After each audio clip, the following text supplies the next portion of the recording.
আজকে ত্রিপুরা না ভারতবর্ষই বদলে গেছে। মাননীয় প্রধানমন্ত্রী 2014 সাল থেকে শুরু করে আজকের দিন পর্যন্ত মহিলাদের জন্য যে অজস্র কাজ করেছেন, যেটা স্বামী বিবেকানন্দের স্বপ্ন ছিল সেটাকে তিনি সফল করে তুলছেন। প্রথম এসেই স্লোগান দিয়েছিলেন বেটি বাঁচাও বেটি পড়াও।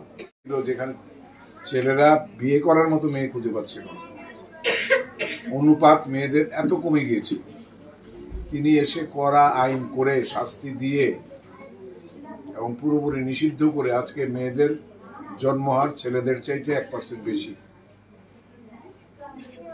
মেয়েদের জন্য ব্যাংক লোন, মেয়েদের এই যে সাইকেল পরশুদিন মাননীয় মুখ্যমন্ত্রী এসে দিলেন 12 কোটি টাকার সাইকেল এখানে আমাদের সদর জেলায় ক্লাস 9-এর মেয়েদের জন্য। এখন এখানে কোনো ইনকামের বিধিনিষেধ নেই। আগে একটা ছিল যে এত টাকা ইনকাম বেশি হলে দেওয়া হতো না, এখন সবাইকে দেওয়া হয়।